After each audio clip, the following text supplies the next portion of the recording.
name is Tina Williams. I was Congressman Ted Deutch. On last week, Thursday, I received a call from him at 9:45. And the call was in reference to an email that was forwarded to your office.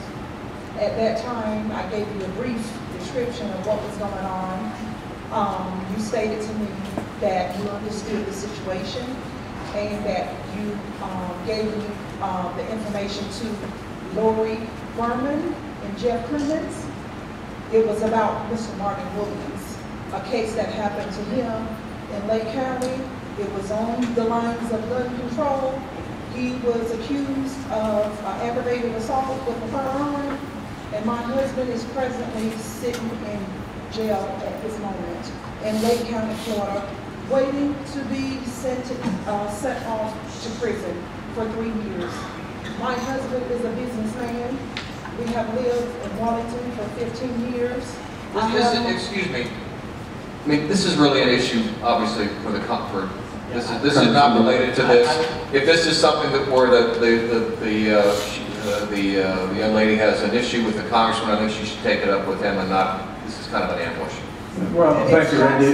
Well, hold on just a minute. Yeah, if you could meet with the congressman after, this is just a personal question. If you could meet with his staff, is here as well. Right, and Wendy from my office is here, and we're happy to sit down and try to address whatever it is. Okay. Thank you. Thank you. Left side here. Yes, hi, I'm Paige Brennan. I'm with OFA. And first, I'd like to say, Senator Deutch, your girls are wonderful. They came out and canvassed for us over the summer for Obama's campaign, and they're very knowledgeable. Representative Deutch, yes. And that's not my question. I'd like to, this is what brought me to this question. The third man from the left, I'm sorry, I don't remember your name. It seemed like you said that Patrick Murphy won the election by redistricting. Correct me if I'm wrong? It was a surprise that he won in a newly drawn district that tilted Republican. Well, redistricting is where I'm going. Gerrymandering, from what I understand, that the House won this time by doing just that, redistricting the boundaries to win more electoral votes, and that in fact there were more Democratic votes. What do we do about that? Well, I mean, I'll take a stab at it and let people disagree.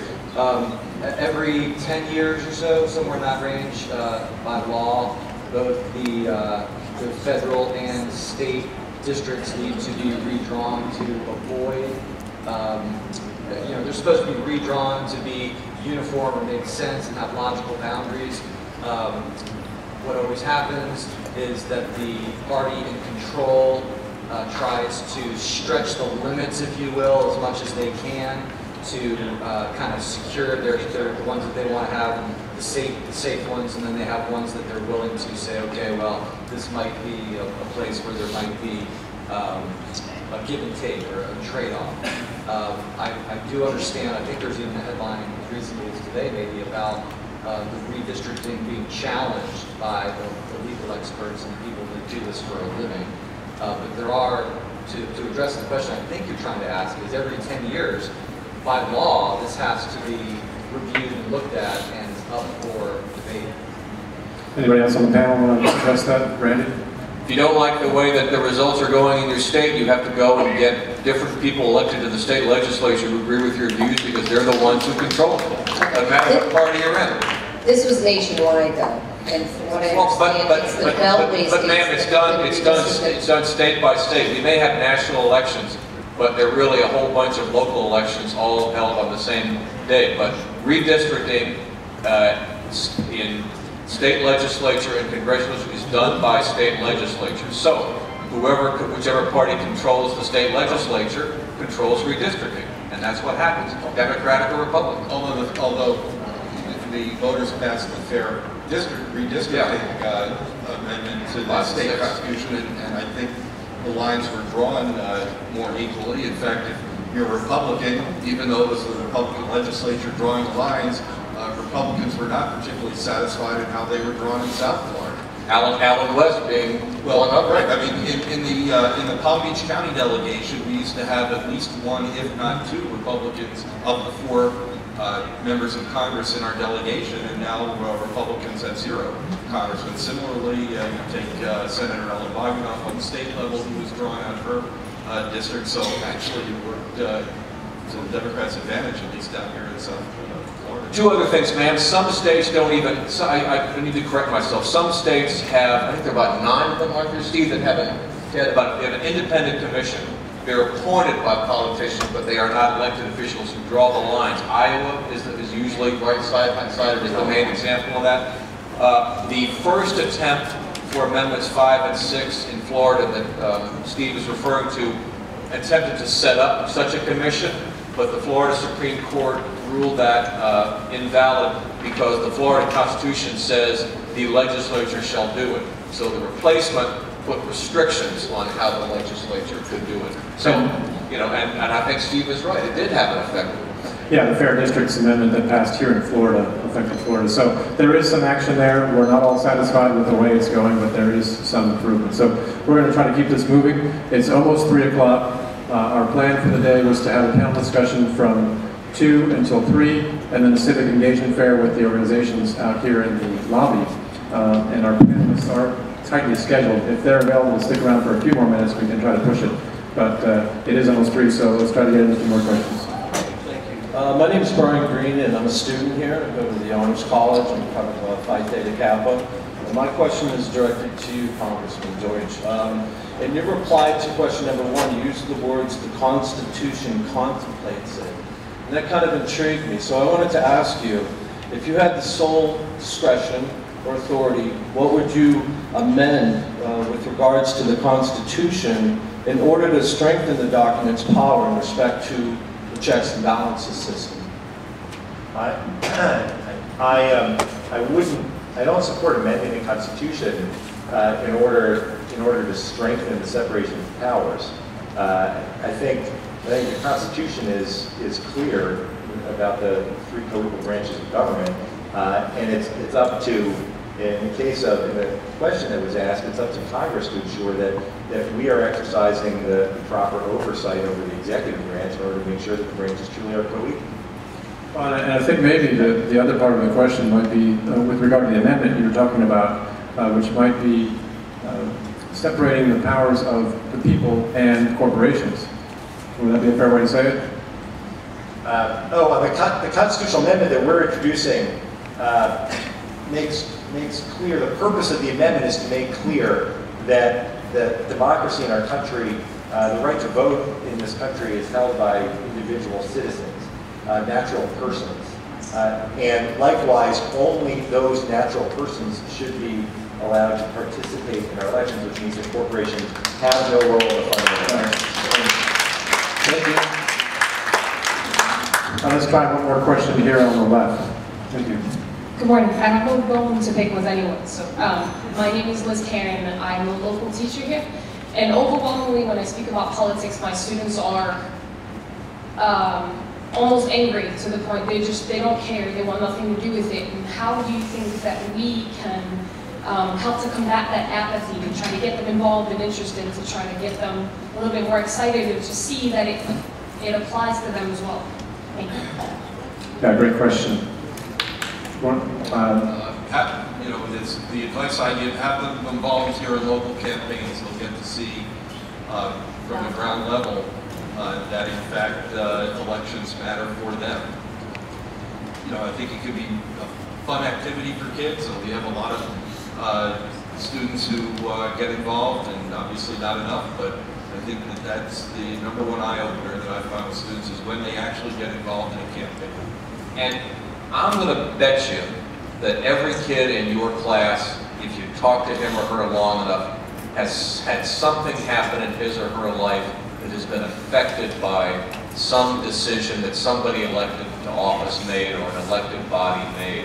And I just wonder if you can say, well, you know, that happened because of this, and it might not have. So if they see, follow up on Steve's point, that A, there's a connection, and then B, take over and say, well, you want to see if that's any different?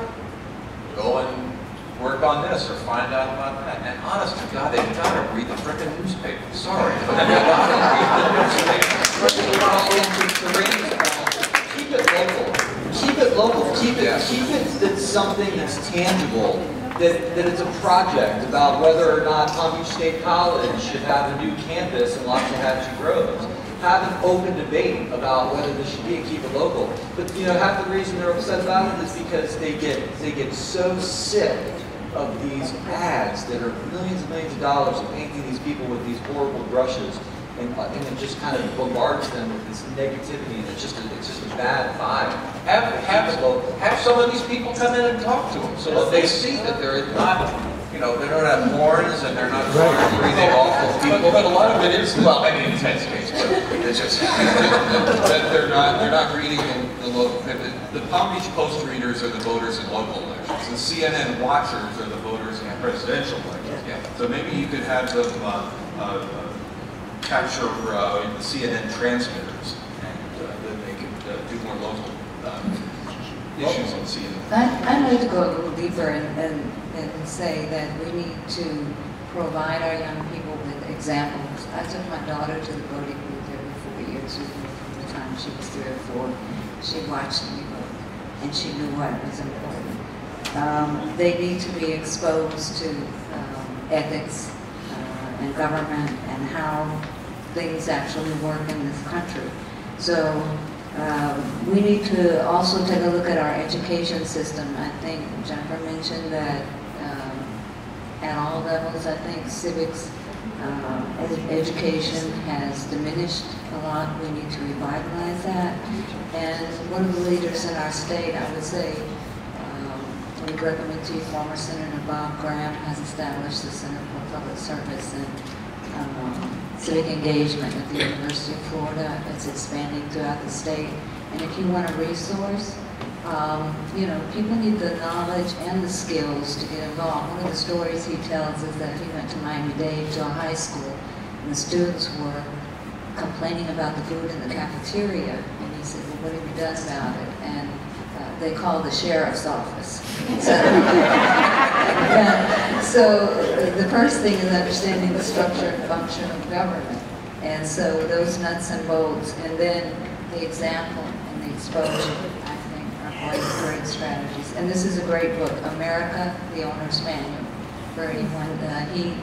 He outlines in 10 or 12 chapters different scenarios in political and civic life and how they were addressed. We can address them. America, the Owner's Manual. Can I just ask what you teach? Sociology. Yeah, I think Randy's right. I think you should invite some elected official to come talk to your students. I'm in schools all the time, and once you get students talking, they do have that moment where they realize, oh, wait a second, this does matter, and hopefully some of them will then continue to remain engaged. Try to move on. Sorry for those who have been waiting. Hopefully the panelists will be available afterwards. We can approach them. We're very sorry, but we did have a schedule we want to try to stick to, and the panelists are also tightly scheduled. So let's take one more and then see if we can follow up individually. Thank you so much for the opportunity. My name is Steve. And Congressman Deutch recently voted for the National Defense Authorization Act, and it was signed into law by the President. Now it contains language that allows for the indefinite detention of American citizens. My question to the panel is, do you think this is an appropriate thing for the President and the Executive to have? Okay, question about the indefinite indefinite detention of American citizens. And you did vote for it, and I just wanted to know, do you support it and why? I did vote for it. We've had this discussion, but I appreciate your asking it publicly as well, so we can discuss it again. I did. There are. I mean, on the whole, the National Defense Authorization Act included many more things besides, in addition to that provision, including ensuring that our troops can do their job, that they have the resources they need, including as well language that's very important in many of the battles that I waged in Congress to ensure that Iran doesn't acquire a nuclear weapon.